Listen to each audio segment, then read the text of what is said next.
So it is April 23rd or 24th, 2023. This is Crystal Aki, and I am the garden designer and garden maintainer here at the breezeway of the Second Nature Naturopath Clinic in Scottsdale, Arizona. So this used to be a little cottage. It just turned 100 years old. And I should have thought about this before I got started, but so I'm down at the back end. It's not very finished back here. I just have stuff piled everywhere. But I'm getting my nursery started, and I'm building some soil,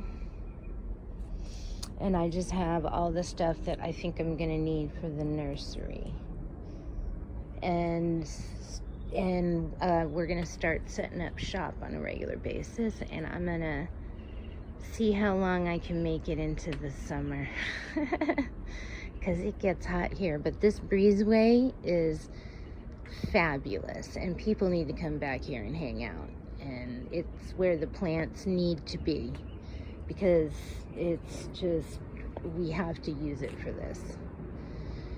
And so anyways, so this is going to be the nursery, and some plants will be for sale, and this is just some stuff I just brought in today. So this pot is looking particularly awesome. So when people walk in and they're coming up here, they're gonna see that coming out of an urn. And I need to cut it back a little bit because I like it, that to see the urn, I think that gives it so much charm. And plus I kind of like to leave the pathway open right here. So yeah, happy with that. And I'm still trying to figure out what I'm going to do here in this pot. I mean, this stuff is going to be here, but how I'm going to make it all work, I don't know yet. So I put up these were shades that were on sale at Home Depot or something. And we put them on pretty taut, but over time they did loosen up at the bottom, but it doesn't bother me too much. But I would like to just have stuff growing in front of it until or at least start that and eventually fix it. I got a guy that's gonna come and help me. I'm not really good at that stuff. And anyways, I just don't have all the tools. I'm just not set up. There's only so much a person can do. This bowl here is starting to come back. It has looked pretty sad all winter, and I just was hoping it would come back. And I let these right here are vincas, and I did keep them grown out for quite a while, and they actually looked pretty good most of the time. So I kind of just, this back area looked horrible, and I just kind of let those stay grown out. But finally I ended up just trimming it all down, and it seemed like it just took forever to take off. But I mean, it's looking amazing. I mean, this coleus is just absolutely beautiful. I am in love with it. It just looks so good. It just loves this spot, and he's gonna get to stay there. That's his home. So we work around the coleus in this pot. But I like the vincas. They are handy. I have an appreciation for them. So I got to come up with a plan on how this can all best be managed. But I mean, this one has just been carefree. Loving this one, and this one is in the shadiest spot, and I love I'm not sure, this one could be slightly shadier. I don't know. I can't really say, but it just worked out perfect on this one with those geraniums there. It just gets a little extra sun. And that's why, because I had geraniums in like at least 3 pots or 4 pots. I think I had a geranium in every pot. And this is the only one that made it. And it's been there a whole year, and it made it through the hard times. So it gets mostly shade, and it's not supposed to be like covered in flowers like that. But here it is. And I like it too because it doesn't ramble too much in these 2 pots. You just get this nice, steady, really gratifying growth. You can't put stuff like this together and then have it look like this in 3 months. I mean, there are certain plants that you can play with that you can make that happen with, and then you may need slightly more mature plants or something, but a lot of these plants, especially the succulents, they just do so well when they are allowed to just grow into each other. I mean, I just really didn't know what to expect, to tell you. I mean, I kind of wanted this, but I just couldn't have even imagined. Now, what's going on here is, this is like that lemon lime sedum or something like that. And it's not quite, the color you want right now. I don't know how it's gonna do. But I mean, it's just beautiful. I mean, come on. And it's got the little yellow flowers, and I'm like, okay, we'll take you. Look at these. And it's dropping and growing. And I would love to have it starting to grow through the bark, because that was one of my visions for this area, is to have some growy, mossy, succulenty things in the ground.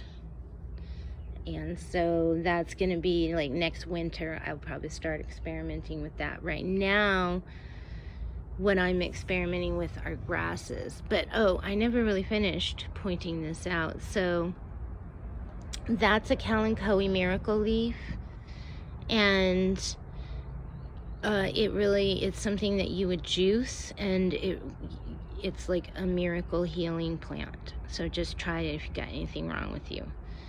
But you got to get a plant, and I'm gonna be selling them. Just saying, it's coming down the pipe.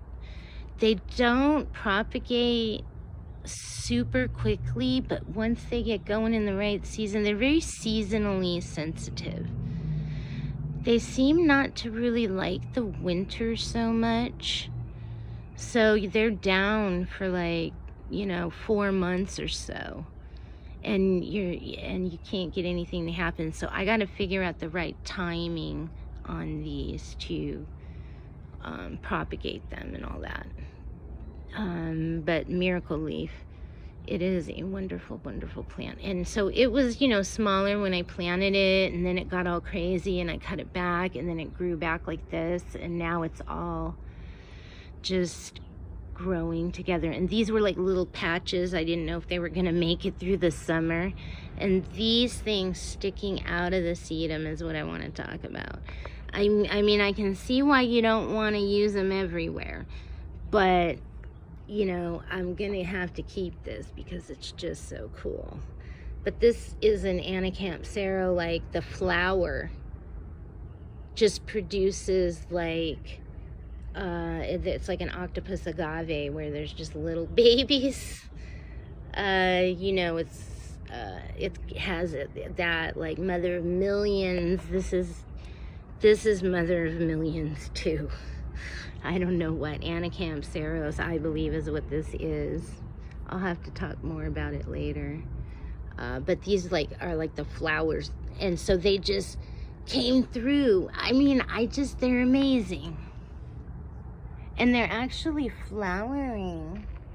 But yeah, I'm pretty sure these have all the little leaves. it doesn't matter, big, small. I think the big ones are more likely, but they just proliferate. They just sit there, and like 4 months later, you got a little plant, and it probably didn't even get any water.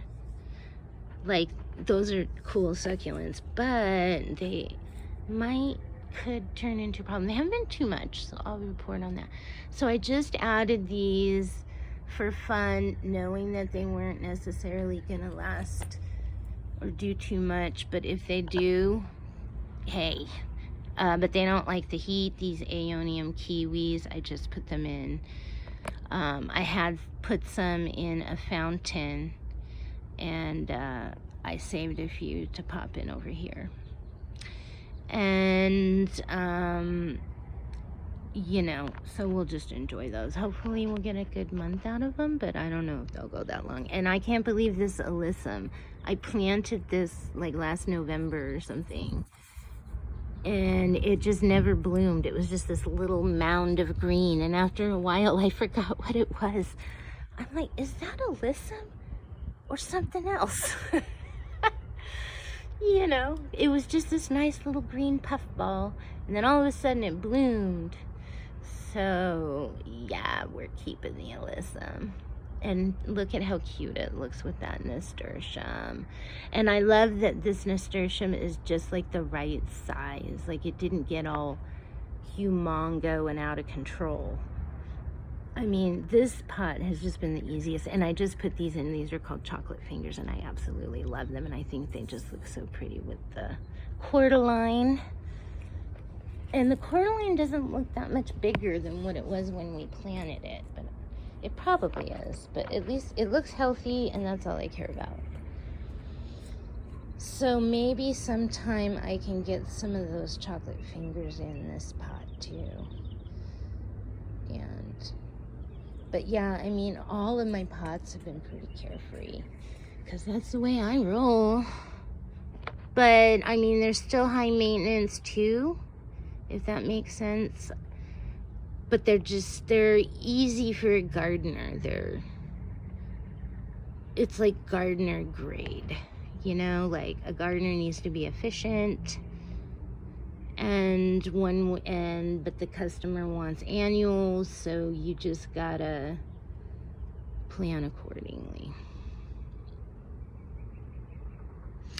And then if you can make these beautiful planters that last forever, they're not gonna wanna change it.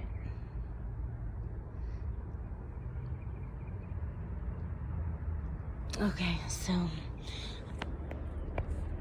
see, look at what happened with these nasturtiums here. I mean, it looks amazing though. I'm happy with it, and I love that there's a variety of them. Oh, here's those anacampseros. So this is kind of what it looks like, and then it just sort of turns into those flowery, spiky things that were coming through that other plant. Yeah, so this one is turning out really nice. I'm really happy with it. It's doing really well. Everything's looking good. This thing is amazing when it blooms. And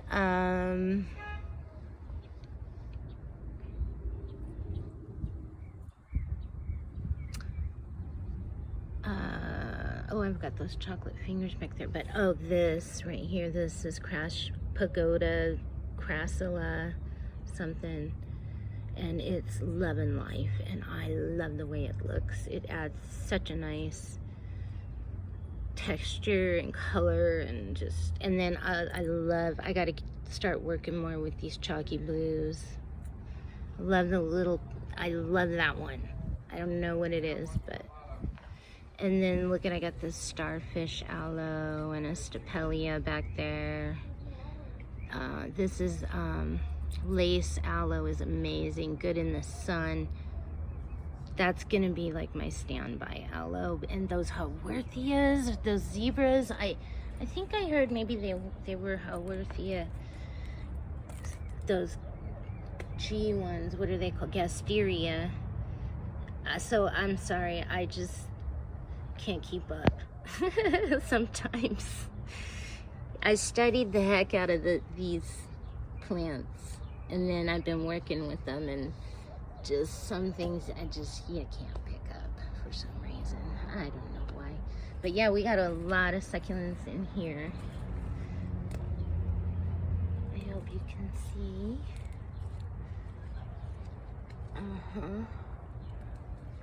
We'll see how those do. You know what? I like these. Here's some of those blue ones. I should probably get these ready to get popped out. Because if they start looking, as soon as they start looking sad, or I don't know, just they can't usually take the summer. So I gotta be ready for those guys. It's like having a baby. You gotta prepare the nursery. So over here we have a hot mess, and I'm trying to hide it with plants, and it's not working, but we'll get there eventually. This thing needs to be repotted too, so there's like a purpose for this. And it's just really, I mean, it just works right there for all reasons. Easy to water. It kind of just makes the place look good. So here are some of my designer pots, and I'm super happy with how they are doing. They are liking this semi-sunny, shady spot, and I need to get them out in the sun a little bit more, probably in another day. But look at the base. They're this beautiful green and blue footed vase-shaped aloe vera piece, and these things I think were going like hotcakes over at Whitfield Nursery, and everybody was oogling and googling over them as I was going to the cash register, and that's always a good sign. You hope. And they were low on they didn't have a lot left. These were the last two like this, and they had them in a prominent location because, I mean, they were very stunning. I looked at them, I'm like, you know, that's just a form of aloe vera, like the color combo that you don't see a lot, and it's just so refreshingly nice. I love it. So I'm gonna get these to grow on. Now, I bought all of these plants, and at Whitfield, or what did I put in there? Is that Anacampseros? Yeah, I put in some Anacampseros in each one. And this Wandering Jew, and it seems really happy. So I'm happy about that because I kill those all the time. But all the stuff that I used to kill loves it here. I'm like, no way, it is possible. You just got to have the right environment. So this is the way I think. This is what I've done. I hope you've learned a little bit about me. But if you'd like, I can help you discover your garden. Hope to see you down at the Breezeway, Second Nature, in the Nature Lab.